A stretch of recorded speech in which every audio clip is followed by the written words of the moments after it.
Hi, this is Alex Mitchell from the Modern Product Manager, and today I am giving you a product manager's guide to experimentation and testing. So, real question, are you testing today? Are you experimenting today as a product manager? So, if you're a product manager or an aspiring product manager, you're probably developing hypotheses on really a daily basis. It's a critical part of the role. But really, what are you doing with those hypotheses? Are you just creating tickets and having the team build the features or new products and then rolling them out? You really need to be testing your hypotheses. And what I mean by that is not building the full feature, testing them through A B testing, testing them through prototypes. You really have to make this part of your process if it's not already. If you just roll out those features or those new products, there are a lot of problems that come along with that. Most notably, you won't really know the impact of those features. There's going to be so much noise when you release them. There could be other things going on. You could be trying new marketing channels at the same time. There could be other promotions happening, other product feature releases. You're really never going to be able to isolate the impact of just that feature you released. And then even worse, you might actually impact some of your key metrics negatively.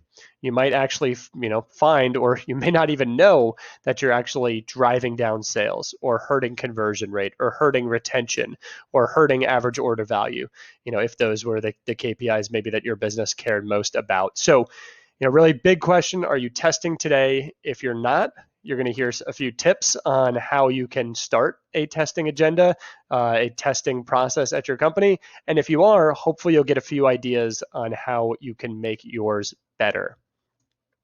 So with that, I'm Alex Mitchell again. I'm the director of product at a company called Kin. I've been a product manager for almost a decade now, couple-time founder, and I am the creator of the Modern Product Manager. So if you like the content today, please go over to themodernproductmanager.com.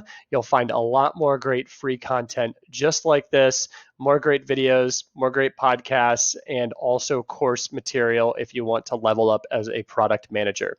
But now that that's out of the way, let's jump back in and let's get testing. So coming back to just why we test at a high level, it really comes down to the simple answer that we don't have all the answers. Even if we have great intuition as a product manager and a great understanding of our customer's persona, there are still so many things we don't know about our customers. So testing, and specifically I'm talking about A/B testing here, allows us to definitively measure the impact of a change.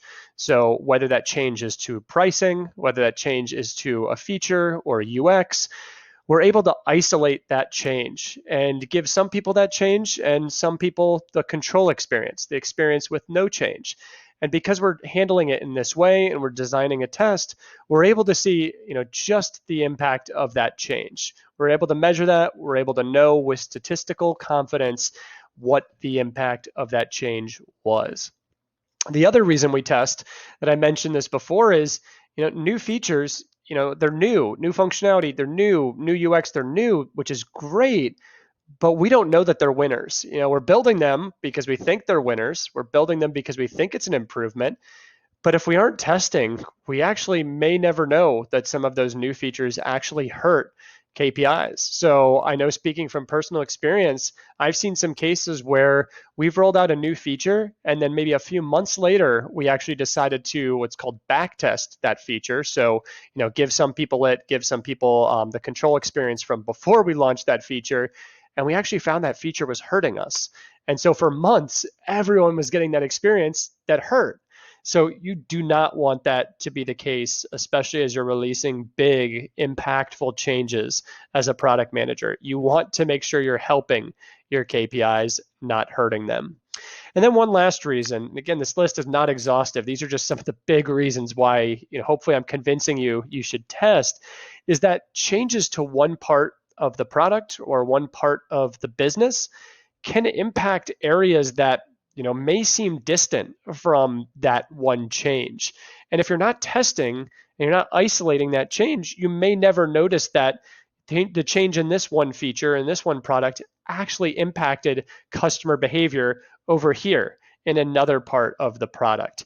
So this sounds unusual, but trust me, it's not. So things like a pricing grid change might change, the distribution of what people buy. If you have a couple plans, maybe now they buy the middle plan or the upper plan more, which maybe means they have exposure to a different set of features. And maybe some of those features aren't as good, and maybe that pulls down your NPS score. So you can kind of see how these things link together, and testing allows you to see those links, to see those results in even other parts of the business better, where you would have completely missed them had you just rolled out this feature.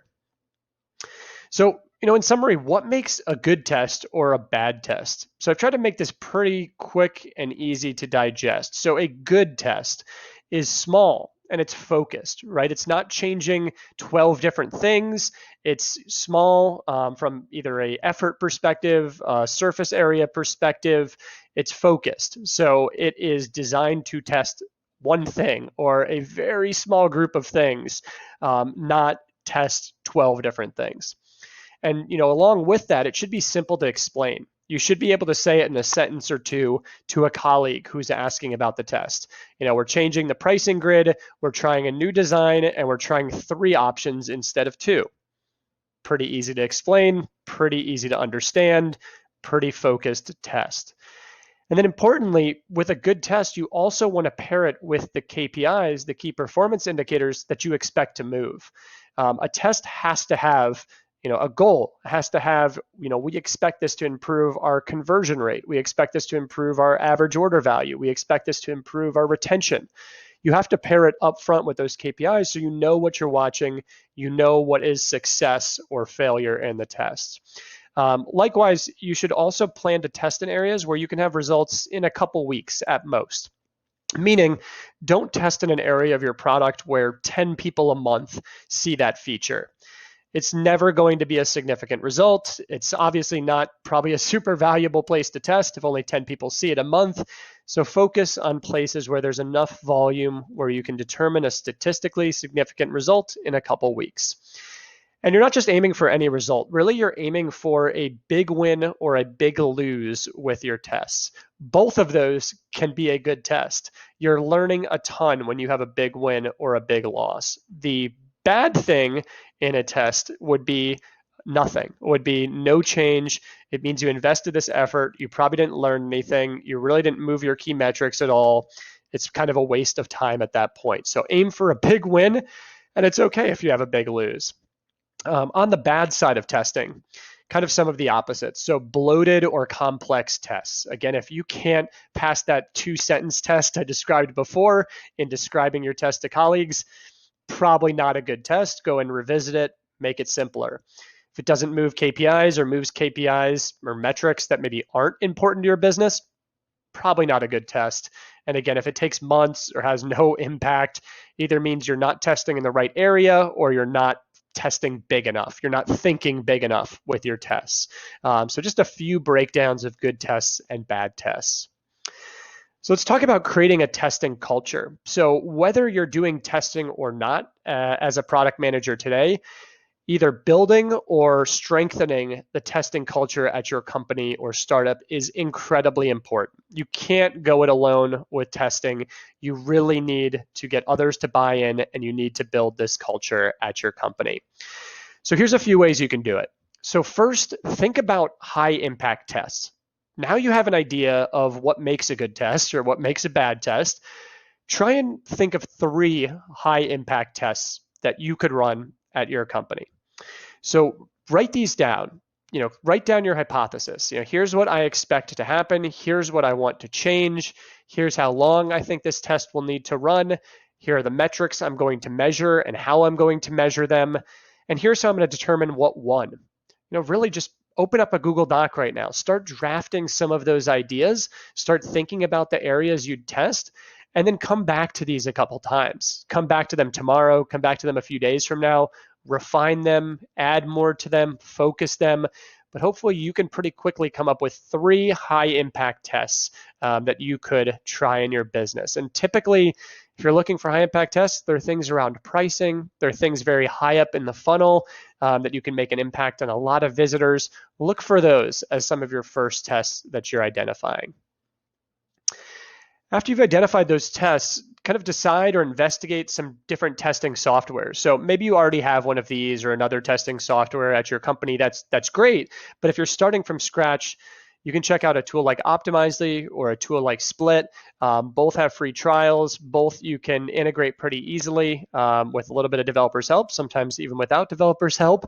And I've used both of them, and they're both very friendly, easy to use. The main thing here is don't try and build it in-house. There are companies that have been doing this for 5 years, 10 years, have built great software for splitting up people in different cohorts, for measuring results of tests, just all the aspects of test management you need. So small part here, but choose your testing software if you don't have one already, and investigate those free trials. Also important is to get a little bit of buy-in from a leader in your business. So hopefully you have some tests that maybe don't even require development resources, but it's likely, especially if it's a pricing test or something like that, that you'll need a little bit of help from your development team. And so with that, if you're going to start taking resources for this new thing of experimentation at your company, make sure you have either your boss or the director or VP of your group, one of those key people really bought into experimentation, kind of understanding the value, understanding what we're going to try and be testing. So it's important for a couple reasons. First, they can be an advocate out there. They can say, oh, we're using a little bit of these resources, but we're learning about experimentation.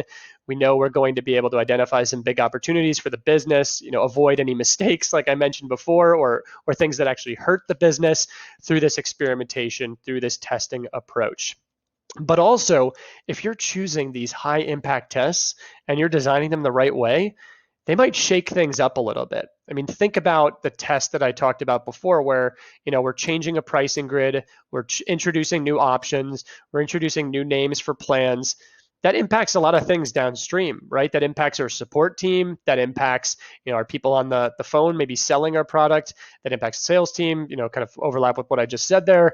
It impacts maybe our emails that we send out to customers because maybe they're not saying the right plan names. You can kind of play that out in your head. And so just testing in general, while it has all these great benefits, it can definitely shake things up. It makes people uncomfortable because it's a lot of change very fast. So having this executive sponsor can help smooth that change a little bit and make it a little bit easier for you to continue elevating testing in your organization.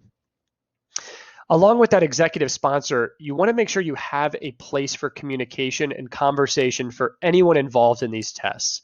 So where I talked about, people in your customer support, people in your marketing team, people in your sales team, try and find at least one person as you start to establish this experimentation culture at your company, at least one person for each team that you could have join this new experimentation team. And if you use Slack, create a channel for experimentation or testing. If you use Teams, whatever, do it there too. Just bring in people and engage people across the business and over communicate. These tests again are shaking up things, they're changing things.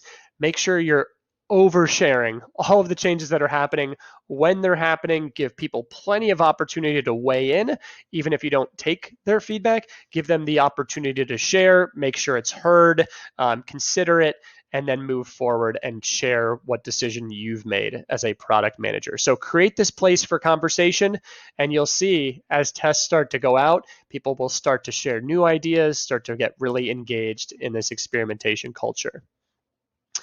Along with that over communication, you want to make the results of your tests public.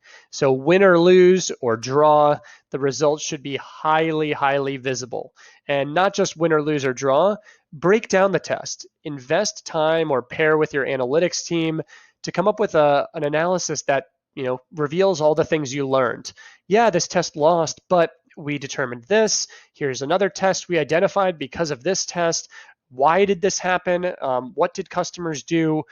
Try and share all of those things and use this as an educational opportunity. Again, win or lose, it's a great chance to share new ideas, to get people engaged, excited about experimentation, make it public, put it out there as loudly as you can. And I know if you lose a test, it can sometimes be a little awkward to share that loss, but you'll become more and more comfortable as you keep learning and get others excited in your test results. Last one here. Once you've covered those basics that I talked through before, testing hackathon is a great way to amplify your experimentation culture. So maybe going from that 5, 6, 7 people that you had in that tight testing group with the representatives from across the organization, a testing hackathon is a way to have them take testing back to their team. Think about a couple day long internal hackathon with your company. All you need to do is kind of define a theme. So maybe the theme is increase our conversion rate, or the theme is increase our retention rate, or our NPS, or whatever the theme is. You're responsible for defining that theme, but then let teams kind of take it from there. Let teams self-organize. You help educate them on how to use Optimizely or Split, how to design a good test, but let them be creative. Let them come up with really cool tests towards that kind of bigger goal in the business, and then see what they come up with. I've done this at almost every place I've worked, and I'm consistently impressed by the quality of test ideas and the creativity of test ideas people come up with at these hackathons. So those are my tips, but I wanted to answer one question that I do hear a lot as I talk about testing, right? We've talked about testing as, many different advantages. Of course, a lot to, keep in mind as you build this experimentation culture. But one question I get a lot is, should we test everything? Meaning, should we test every little single feature that we put out there into our product? Should we make sure we expose it to 50-50? 50% of people get it, 50% don't, measure it for a couple weeks, and then decide if this is a feature we should move forward with? This is actually the approach that some large tech companies take. So Facebook is kind of notorious or renowned for its testing. They have 2 billion users, right? They can test things with 50,000 people, in a snap. It's very simple for them. But at your company, given that you're not Facebook and you don't have, the capacity or the volume of customers, testing everything is generally not a great idea. It will actually slow you down and it will take energy away from other things. So what you want to do instead is channel that testing energy into high impact tests. So places and features that are likely to make dramatic impacts, those are the things you should be testing. So where I talked about high impact tests before, same thing with high impact features, those are ones you should test. If you're just, maybe introducing a feature on like a tertiary page that, 2% of users are going to see, and you're just doing it to kind of round out a feature set and kind of give a holistic, build to a holistic feature, probably not worth doing a 50-50 test or any sort of test there. But if you're doing something dramatic where you're overhauling a feature that 50% of customers use today, you should definitely be testing the rollout of those changes. So that's my answer to this question. In short, you should not test everything. Focus on those high impact areas. So thank you for checking out this Product Manager's Guide to Experimentation. I really hope it helped, regardless of where you and your company are on your experimentation journey. If you like this content, check out more just like it at themodernproductmanager.com. Lots of great free content there, as well as resources for product managers and aspiring product managers. Thank you.